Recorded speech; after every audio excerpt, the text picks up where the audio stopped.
आयोजित हो रहे।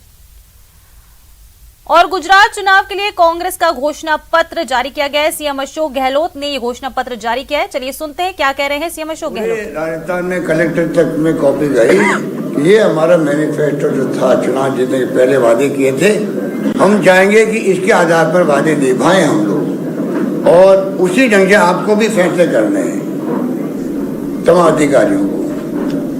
एक घोषणा पत्र का जन घोषणा पत्र भी राहुल गांधी जी के वक्त आया है। राहुल गांधी जी ने कहा आप जनता को पूछ के मैनिफेस्टो बनाओ। उसके पहले कमेटी बनती थी नेताओं की, और वो अपने हिसाब से नाप तोल करके मैनिफेस्टो बनते थे।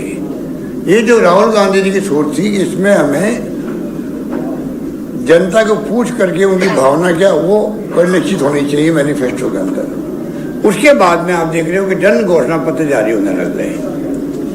सिस्टम वही रहा है। चुनाव जीतने के बाद में मैंने, जब मैं मुख्यमंत्री दूसरी बार बना तब भी और तीसरी बार तब भी, हम तीनों बार हमने उसको कैबिनेट में रखा है, पहली कैबिनेट के अंदर रखा है। और आप देखेंगे कि गुजरात के अंदर आप लोग प्रदेशवासियों को मैं आह्वान करना चाहूँगा, मैनिफेस्टो बहुत शानदार आ रहा है, प्रतिबद्धता के साथ आ रहा है, समर्पित है जनता के लिए। और जो राहुल गांधी की भावना के साथ में जो भारत जोड़ो यात्रा चल रही है, चाहे महंगाई का मुद्दा हो, चाहे बेरोजगारी का मुद्दा हो, या जो देश में जो माहौल है तनाव का, हिंसा का, वो समाप्त हो, प्यार मोहब्बत और भाईचारे से हम लोग रहें, ये मुद्दा हो, या शिक्षा हो, या स्वास्थ्य सेवाएं हो, या किसानों के मुद्दे हों, तमाम मुद्दों का समावेश किया गया है। और यहाँ पे भी आप देखेंगे कि सरकार बनने के बाद में पहले कैबिनेट के अंदर यही मैनिफेस्टो जो है वो सरकारी डॉक्यूमेंट बन जाएगा। मैं आपको विश्वास दिलाता हूँ। इस रूप में हम लोगों ने एक नई शुरुआत करी और जो कमिटमेंट किए गए हैं, पहले चार्जशीट जारी की गई बीजेपी सरकार के खिलाफ में, उसका बड़ा महत्व है। चार्जशीट जारी करना कांग्रेस के लिए एक मैसेज है पब्लिक को, इनके खिलाफ क्या क्या चार्ज लगते हैं। चार्ज तो बहुत सारे होते हैं और वो जनता को दिख भी रहे हैं। आज सत्ता विरोधी जो लहर चल रही है गुजरात के अंदर, क्यों चल रही है? इसलिए लोगों ने देख लिया 27 साल के शासन को, और विशेष रूप से 5 साल के शासन को। कोरोना में लोग मर गए, बचा सकती थी सरकार। आज गुजरात सक्षम राज्य है देश का, आजादी के पहले से ही। क्या कारण है कि इतना कमजोर हो गया? एक महामारी विश्व स्तर पर आ गई। राजस्थान जैसा स्टेट मुकाबला कर सकता है, नंबर 1 बन सकता है देश के अंदर। बीरबल मॉडल हमारा राजस्थान में नहीं बल्कि दुनिया में पहुंच सकता है। उसका आधार बना कि सबने मुकाबला किया कोरोना का। तो क्या कारण है? यहाँ तो सब संपन्न साधन सब मामले हैं। अस्पताल से भीड़ लगी रही अस्पताल के बाहर, और वहाँ पे ड्रिप चढ़ती गई। क्या नहीं होगा? शराब से लोग मर गए, जब शराबबंदी है, नकली शराब बनाए पकड़ पीने वर्ता उनको।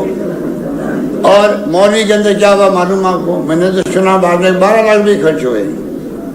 अब कल्पना कीजिए, 135 लोगों की जान चली गई। और मैं आज फिर कहना चाहूँगा आप सबके माध्यम से सरकार को, और आपको भी रिक्वेस्ट करूँगा, आप मौलवी की घटना को गंभीरता से समझें कि एक हाईकोर्ट के सिटिंग या रिटायर्ड जज से कमीशन बैठाने की तकलीफ क्या सरकार को? वो क्या करेगी? वो कम से कम बयान लेगी, तय तक जाएगी किस कारण से ये ब्रिज गिरा है, गलती किसकी रही, किसने कोताही बरती, वो तो करेगा। और क्या करेगा? और सजा मिलेगी लोगों को। तो आगे कब भय रखेंगे कि पता नहीं ऐसी नौबत नहीं आनी चाहिए। यही तो गवर्नेंस होती है। गवर्नेंस यहाँ पर बिल्कुल जीरो है।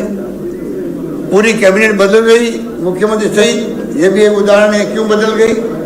ये तमाम बातें आपके सामने हैं। सरकार जो है ये मैनिफेस्टो के माध्यम से न्याय कमीशन बनाने जा रही है, जिससे कि वो मॉनिटरिंग कर सके।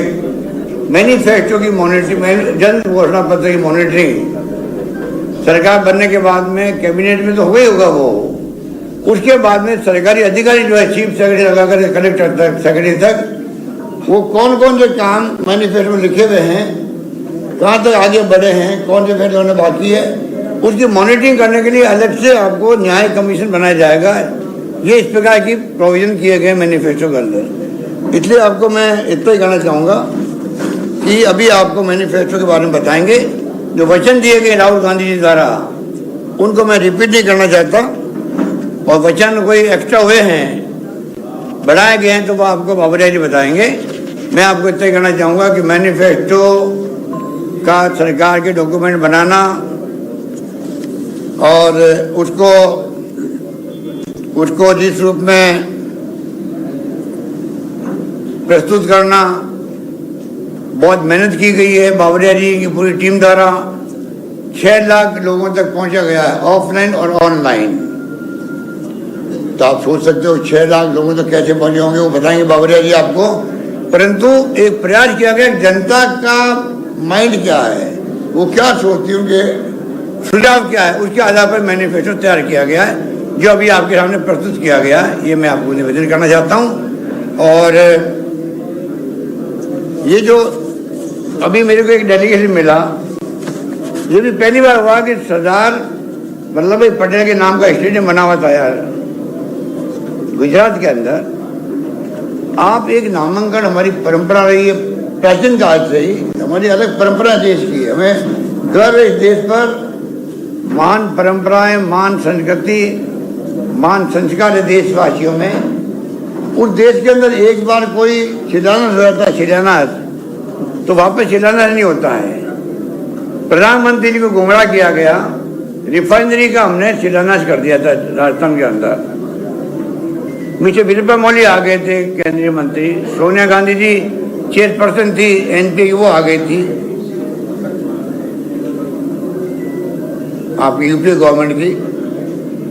इतना बड़ा प्रोजेक्ट का शिलान्यास हो गया था, सरकार बदल गई और उसके बाद में रोक दिया गया। 5 साल बाद वापस शुरू करने लगे, तो प्रधानमंत्री जी को बुलाया गया वापस। तो मैंने ऑब्जेक्शन किया, ऐतराज किया कि एक बार शिलान्यास हो गए हैं, मंत्र पढ़े जा चुके हैं, दोबारा मंत्र कैसे पढ़े जाएंगे बताओ। कैसे पढ़े जाएंगे? तो प्रधानमंत्री पीएम ने क्या किया, नए कार्ड छपाए होंगे मेरे ख्याल से, और लिखा प्रधानमंत्री जी कार्य शुभारंभ के अवसर आ रहे हैं। मतलब 5 साल तक कार्य शुभारंभ नहीं किया, शिलान्यास हो गया हमारे वक्त में, अब कार्य प्रारंभ के उपलक्ष्य में आ रहे हैं, और वो आए वहां पर। अब बताइए आप, सरदार पटेल के नाम का स्टेडियम बन गया। स्टेडियम बनने के बाद में आप कैसे वापस उसका नाम बदल सकते हो नरेंद्र मोदी जी के नाम का? अरे नरेंद्र मोदी देश के प्रधानमंत्री है, इससे बड़ा स्टेडियम बन सकता था। अगर प्रधानमंत्री के नाम का स्टेडियम बना, हमें ऑब्जेक्शन नहीं है, आप सरदार पटेल के स्टेडियम रखते, जरूर थोड़ी वो गुजरात नहीं बने। प्रधानमंत्री के नाम का स्टेडियम गुजरात के अलावा भी कहीं बन सकता था नरेंद्र मोदी के नाम का, उससे बड़ा होता है, इससे कोई ऐतराज नहीं होता। एक नामांकन होने के बाद में कैसे आप बदल सकते हो? अभी सुबह सुबह मेरे पास मिलने आगे लोग, तमाम डेलीगेशन, और बड़े गुस्से में थे वो। हमने अभियान चला रखा है गुजरात के अंदर कि ये नामांकन बदला गया, इनको वापस ठीक किया जाए। ये कहने के लिए आए मुझे गांव के लोग, उनके गांव के लोग भी थे, सरदार पटेल के गांव के लोग थे। तो ये जो इस प्रकार की जो आपके यहाँ परंपराएं डाल रहे हैं बीजेपी वाले, वो मैं उसको किसी रूप में उचित नहीं मानता हूँ। बाकी हमारे जो मैनिफेस्टो है वो भी आप सुनेंगे, उनके मुख्य मुख्य पॉइंट आप चिंतन करेंगे, मनन करेंगे। मैं समझता हूँ उस पर आप जितना हमें सहयोग करेंगे, आर्टिकल लिखना हो, न्यूज़ बनानी हो, आपके ऊपर रहेगा। मीडिया का चौथा स्तंभ है, मैं तो उसको बहुत महत्व देता हूँ जिंदगी के अंदर बचपन से ही, और मैं उम्मीद करता हूँ कि मैनिफेस्टो का जो सैंक्टिटी है, सैंक्टिटी रखने वाला काम हमारा है, जो पहले नहीं रखी जाती थी। आज सैंक्टिटी के साथ हम बात करना चाहते हैं आपसे कि गुजरात के फ्यूचर को देखते हुए, जो आज़ादी के पहले से मजबूत राज्य था, कमजोर पड़ता जा रहा है समय के साथ साथ में। इंडस्ट्री बंद हो रही है, बेरोजगारी की बहुत बड़ी समस्या यहाँ आ गई है, जो कि आश्चर्यजनक है। महंगाई की मार यहाँ पे भी है, और शिक्षा, स्वास्थ्य और कर्मचारियों की स्थिति क्या है। और लास्ट पॉइंट में कहना चाहूँगा ओपीएस के बारे में। हिमाचल प्रदेश में तो हवा चल रही है, आंधी चल रही है कि आप मतलब ओपीएस लागू करें। हमारी सरकार हिल गई वहाँ पर। प्रधानमंत्री को बार बार वहाँ आना पड़ रहा है, प्रधानमंत्री को यहाँ भी आना पड़ता है। वहाँ खुले में लोग हल्ला कर रहे हैं कर्मचारी किसी कीमत पर आप हमें ओपीडी लागू कीजिए। यहाँ भी कर्मचारी में गुस्सा है, पर यहाँ भय है, साथ में भय है। भय के कारण कर्मचारी बोल नहीं पा रहा बेचारा। यहाँ का भला कर्मचारी है, मन के अंदर आक्रोश उसके भी है, क्योंकि सब चाहते हैं सोशल सिक्योरिटी मिले। कौन नहीं चाहेगा। हमने पहल करी है, छत्तीसगढ़ में हो गया है, पंजाब में लागू हो गया है, झारखंड में लागू हो गया, धीरे धीरे सब राज्यों को करना पड़ेगा।